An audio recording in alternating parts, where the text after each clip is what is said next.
اللہ الرحمن الرحیم الحمد للہ رب العالمین اللہم صلی علی سیدنا محمد وعلی آل سیدنا محمد وبارک وسلم فاعوذ باللہ من الشیطان الرجیم بسم اللہ الرحمن الرحیم وَإِذَا طَلَّقْتُمُ النِّسَاءَ فَبَلَغْنَ أَجَلَهُنَّ فَلَا تَعْضُلُوهُنَّ أَن يَنكِحْنَ أَزْوَاجَهُنَّ إِذَا تَرَاضَوْا بَيْنَهُم بِالْمَعْرُوفِ ذَلِكَ يُوعَظُ بِهِ مَن كَانَ مِنكُمْ يُؤْمِنُ بِاللَّهِ وَالْيَوْمِ الْآخِرِ ذَلِكُمْ أَزْكَىٰ لَكُمْ وَأَطْهَرُ وَاللَّهُ يَعْلَمُ وَأَنتُمْ لَا تَعْلَمُونَ۔ سورہ بقرہ آیت نمبر 232، پارہ نمبر 2، پارہ رکوع نمبر 14، سورہ رکوع نمبر 30۔ ترجمہ: اور جب تم عورتوں کو طلاق دے چکو اور ان کی عدت پوری ہو جائے تو ان کو دوسرے شوہروں کے ساتھ جب وہ آپس میں جائز طور پر راضی ہو جائیں نکاح کرنے سے مت روکو۔ اس حکم سے اس شخص کو نصیحت کی جاتی ہے جو تم میں خدا اور روز آخرت پر یقین رکھتا ہے۔ یہ تمہارے لیے نہایت خوب اور بہت پاکیزگی کی بات ہے، اور خدا جانتا ہے اور تم نہیں جانتے۔ حکم بست و حشتم۔ 27واں حکم، منع از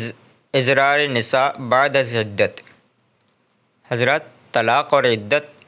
حلالہ انہی ٹاپک پر بیان چل رہا ہے، آپ حضرات سماعت فرمائیں۔ قال تعالی وَإِذَا طَلَّقْتُمُ النِّسَاءَ فَبَلَغْنَ إِلَىٰ تَعْلَمُونَ۔ تفسیر ربط: گزشتہ آیات میں اندرون عدت ضرر پہنچانے کی ممانعت کا بیان تھا۔ اس آیت میں عدت گزرنے کے بعد ضرر پہنچانے کی یعنی تکلیف پہنچانے کی ممانعت کا بیان ہے کہ عدت گزرنے کے بعد عورتوں کو نکاح سے نہ روکو۔ چنانچہ فرماتے ہیں کہ جب تم یعنی تمہارا کوئی عزیز عورتوں کو طلاق دے دے اور پھر وہ اپنی عدت کو پہنچ جائیں یعنی ان کی عدت پوری ہو جائے اور پھر وہ اپنے سابق شوہر سے کسی دوسری جگہ نکاح کرنا چاہیں تو تم ان کو اپنے پہلے شوہروں سے نکاح کرنے سے نہ روکو، جبکہ وہ شریعت اور مروت کے دستور کے مطابق نکاح کرنے پر باہم رضامند ہو جائیں۔ البتہ اگر عورت غیر کفو میں نکاح کرنے لگے یا عدت کے اندر کسی دوسرے سے نکاح کرنے لگے تو پھر خویش اور اقارب کو ایسے نکاح سے روکنے کا حق حاصل ہے۔ یہ آیت معقل بن یسار کے بارے میں نازل ہوئی۔ معقل نے اپنی بہن کا ایک شخص سے نکاح کر دیا تھا، بعد چندے اس شخص نے ان کی بہن کو طلاق دے دی۔ عدت گزرنے پر بھی اسی شخص نے پیغام دیا۔ معقل نے کہا، میں نے پہلے تم سے اپنی بہن کا نکاح کیا اور تمہارا گھر بسایا، مگر تم نے اس کو طلاق دے دی اور اب پھر پیغام لے کر آئے ہو۔ خدا کی قسم اب وہ تمہارے گھر ہرگز نہیں رہ سکتی۔ معقل کہتے ہیں کہ وہ آدمی کچھ برا نہ تھا اور میری بہن بھی اس کے یہاں جانا چاہتی تھی۔ اس پر اللہ نے یہ آیت نازل فرمائی، فَلَا تَعْضُلُوهُنَّ۔ جب یہ آیت نازل ہوئی تو میں نے حضور پر نور صلی اللہ علیہ وسلم سے عرض کیا، یا رسول اللہ، خدا کی قسم میں ضرور اس سے نکاح کروں گا، اور پھر میں نے اسی شخص سے اپنی بہن کا نکاح کر دیا۔ یہ نصیحت اس شخص کو کی جاتی ہے جو تم میں اللہ سے اور یوم آخرت پر ایمان رکھتا ہو۔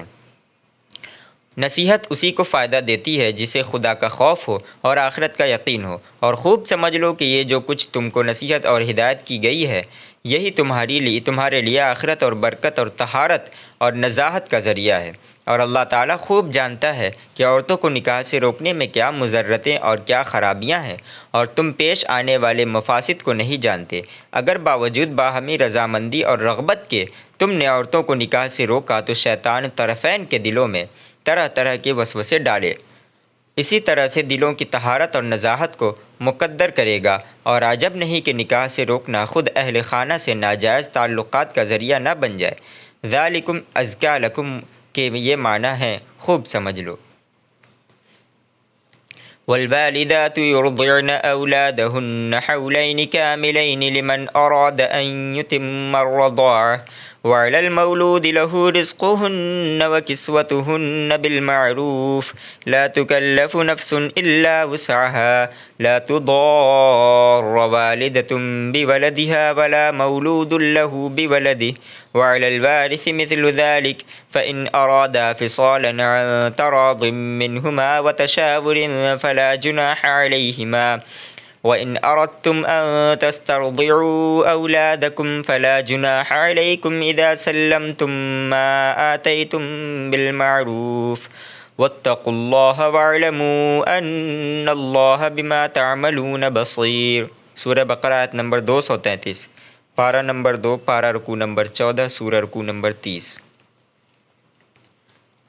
ترجمہ: اور مائیں اپنے بچوں کو پورے 2 سال دودھ پلائیں۔ یہ حکم اس شخص کے لیے ہے جو پوری مدت تک دودھ پلوانا چاہے، اور دودھ پلانے والی ماؤں کا کھانا اور کپڑا دستور کے مطابق باپ کے ذمے ہوگا۔ کسی شخص کو اس کی طاقت سے زیادہ تکلیف نہیں دی جاتی، تو یاد رکھو نہ تو ماں کو اس کے بچے کے سبب نقصان پہنچایا جائے اور نہ باپ کو اس کی اولاد کی وجہ سے نقصان پہنچایا جائے، اور اسی طرح نان نفقہ بچے کے وارث کے ذمے ہے، اور اگر دونوں یعنی ماں باپ آپس کی رضامندی اور صلح سے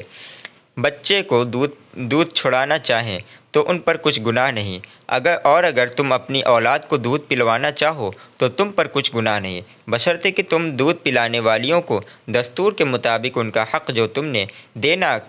کیا تھا دے دو، اور خدا سے ڈرتے رہو، اور جان رکھو جو کچھ تم کرتے ہو خدا اس کو دیکھ رہا ہے۔ حکم بسط و نحم۔ 29واں حکم متعلق بہ رضاع۔ قال تعالی والوالدات یرضعن اولادہن الی بصیر۔ ربط: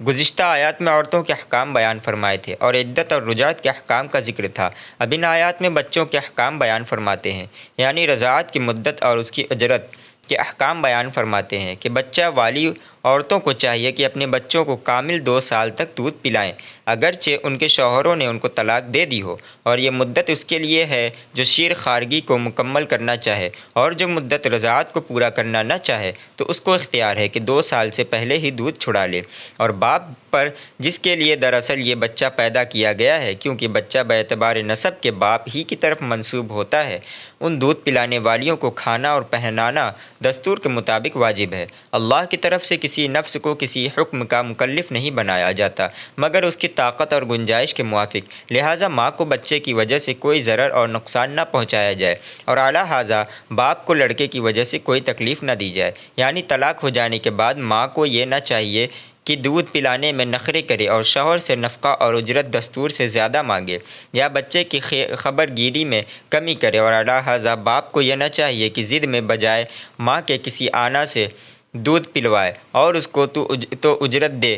مگر ماں کو دودھ پلانے کی اجرت نہ دے، یا ماں کی اجرت میں کمی کرے۔ غرض یہ کہ دودھ پلانے کی خرچہ باپ کے ذمے ہے، اور اگر باپ زندہ نہ ہو تو پھر اسی طرح کا خرچہ وارث کے ذمے ہے۔ وارث کی تفسیر میں اختلاف ہے۔ امام ابو حنیفہ کے نزدیک وارث سے ذی رحم محرم مراد ہے، اس لیے کہ عبداللہ بن مسعود کی قرأت میں وعلی الوارث ذی الرحم والمحرم مثل ذلک آیا ہے، اور ایک قرأت دوسری قرأت کی مفسر ہوتی ہے، یعنی وارث سے وہ ذی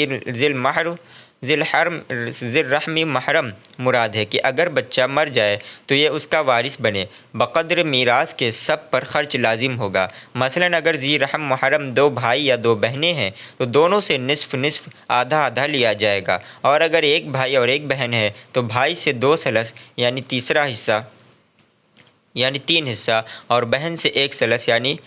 چوتھا حصہ 1 حصہ لیا جائے گا۔ اور وارثوں پر خرچہ اس صورت میں ہے کہ خود بچے کے پاس مال نہ ہو، ورنہ اگر بچے کے پاس مال ہے تو پھر تمام خرچ اسی کے مال سے دیا جائے گا۔ اور امام مالک اور امام شافعی فرماتے ہیں کہ وارث سے خود وہ لڑکا ہی مراد ہے جو اپنے متوفی باپ کا وارث ہے، اس کے دودھ پلانے کی اجرت اس کے مال سے لی جائے گی، اور اگر اس کے پاس مال نہ ہو تو پھر ماں کے ذمے ہے، اور بچے کے خرچے کے لیے سوائے والدین کے کسی پر جبر نہیں کیا جا سکتا۔ پس اگر ماں باپ باہمی رضامندی اور مشورے سے 2 برس پہلے ہی دودھ چھڑانا چاہیں تو ان پر اس بارے میں کوئی گناہ نہیں، اور اگر تم کسی ضرورت یا مصلحت کی وجہ سے یہ ارادہ کرو کہ اپنے بچوں کو بجائے ماں کے کسی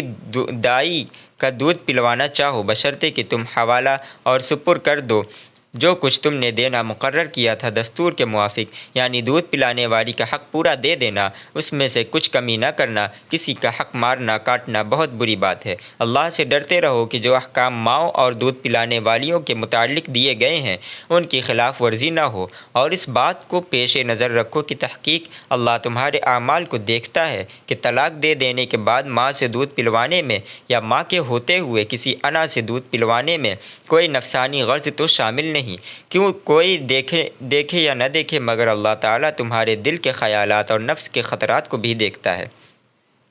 فائدہ نمبر 1، طلاق کے بعد اکثر و بیشتر میاں اور بیوی کے درمیان ایک قسم کی عداوت اور منافرت پیدا ہو جاتی ہے، خاص کر کے جب کہ طلاق ایسی حالت میں ہو کہ گود میں شیر خوار بچہ بھی ہو، تو یہ باہمی منافرت اور کدورت ایک قسم کی مخاصمت اور منازعات کا